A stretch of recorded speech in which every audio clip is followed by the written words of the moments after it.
किती नाजूक बोलू कुठे गेलो. गायत्री किती नाजूक बोलू विचारतोय. किती हलू बोलू. बस बोल तू बिंदास बिंदास बोल. माझ्या टाईल मध्ये तरी बोलू दे. बोल रे. हॅलो हाय नमस्कार, मी मज्जा girl Ankita Lokhande. Big boss Marathi season 5 चा महाविजेता माझ्यासोबत आहे. सूरज कसा आहेस? एक नंबर आहे. तुम्ही कसे आहेत? मी खूप मस्त आहे. आणि सूरज कसं आहे, इतके इंटरव्ह्यू तू देतोयस, इतका छान बोलतोयस, घरात इतकं का नाही बोललास तू? सांगितलं ना ताई, मला ती भीती कशाची होती माहिती आहे? ती काय म्हणतात नॉमिनेशन ना, ती जमत नव्हतं. कोणाला कसं करायचं.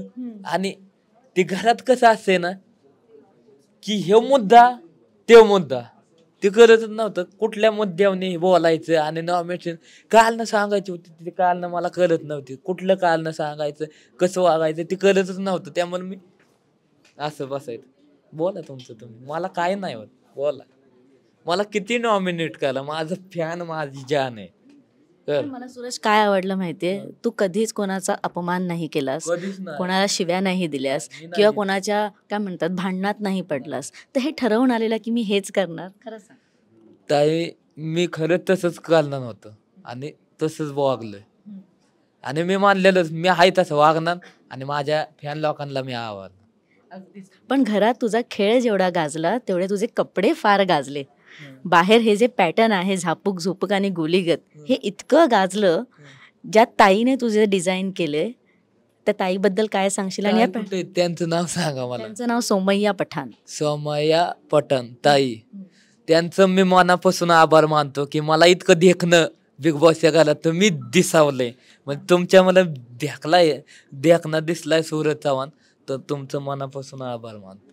पण मग तू घरात जाण्याच्या आधी शॉपिंग केलीच नव्हती की? ताई खरंच शॉपिंग कुठलीच केली नव्हती. ही बिग बॉसनी शॉपिंग केली आणि त्या ताईने शॉपिंग केली माझी.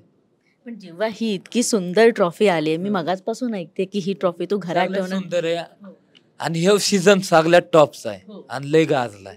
आणि त्याचा महाविजेता सूरज चव्हाण झालाय. लय आनंद आहे. पण सूरज, जेव्हा ट्रॉफी हातात आली, खरं सांग अगदी प्रामाणिकपणे, आता खरंच सांगतोय ताई, तुम्ही बोला काय की पहिल्यांदा कोणाचा चेहरा डोळ्यासमोर आला? आणि पहिलं असतं ना की ही ट्रॉफी, जसं तू आता सगळ्या पत्रकारांना, माझ्या पप्पांचा डोला आहे, तिसला डोला, ओम नमः शिवाय शिव शंभो हाय अरे आई मरे माता, त्यांचा आशीर्वाद आहे. आणि तिसला डोला म्हणजे माझ्या ओम नमः शिवाय पप्पां, तेव डोला माझ्या गरा डोल्यात फिरत होता. टॉपी ती नजले समोर कधी जात नव्हतं. तिला म्हणलेलं मी तुला न्यानान म्हणजे न्यानान पिल्लू, असं म्हणजे ती डोळ्यासमोर फिरत होती.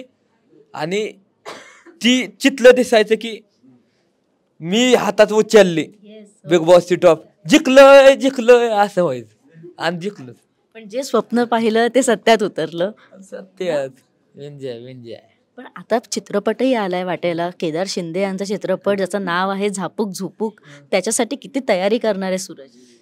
केदार सरांनी लय मोठी संधी दिली, इतकी मोठी संधी दिली. केदार सर माझं खरंच त्यांचं मनापासून आभार मानतो. एवढी कोण मोठी संधी दिली आणि ही बिग बॉसची त्यांनी संधी दिली. आपला अभिदादा, परत आनंद सर, परत आमचा आबा म्हणजे आमचं वकील आमचं बारामतीत वकील आहेत आबा. त्यांनीच मला पुढं केलं की तू जायला लागन, गावाचं नाव मोठं करायला लागन तुला, कारण तू गावात आहे तसं नको वागू. तू आता साधा नाही, आता तू लय मोठा टाळय, आता तू असं वाग, लय भारी वाग.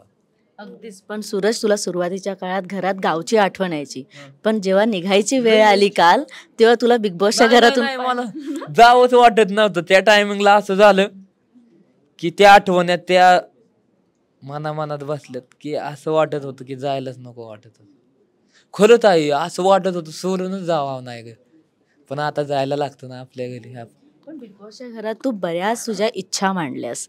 तुला घर करायचंय, बिग बॉस एक मुलगी पाठवा, मला लग्न करायचंय, इतका लाजतोयस. पण आता जी मुलगी हवी आहे लाजवणार आणि गालातल्या गालात हसावणार. पण काय अपेक्षा आहेत मुलीकडून? तिने फक्त मला पोटा पाण्याचं माझं भागाव, गोडीने लाडाने गाज भरावा. म्हणजे छोट्या अपेक्षा, जास्त लय मोठ्या अपेक्षा नाही की तिने असंच वागाव तसं वागाव, तिला तसं वागायचं तसं वागाव. फक्त माझी एकच विनंती, साडी घालून आणि डोक्या पदर बस. अगदीच. पण सूरज, मला तुला एवढंच सांगायचंय की हा विजय झाला असला तरी अजून आयुष्यात खूप काही करायचंय. सो जमिनीवर तू आहेसच, थोडा अजून एक ग्राउंडेड राहा. ताई मी किती बी मोठा होऊ दे, माझं पाय ना जमिनीवरच लागणार, ढगात नाही. बरोबर. तर हा सूरज आम्हाला असाच दिसला पाहिजे. आता दिसणार शेवट पहिले बघता तुम्ही. आणि जेव्हा चित्रपटाचं प्रमोशन आपण करू, इंटरव्ह्यू असं आपण करू, तेव्हा सूरज एक वेगळ्या अंदाजात पण दिसला पाहिजे. करेक्ट? दिसणार पण त्या टायमिंगला बोलला पाहिजे सूरज, कारण कधी कधी दबाव येतो ना.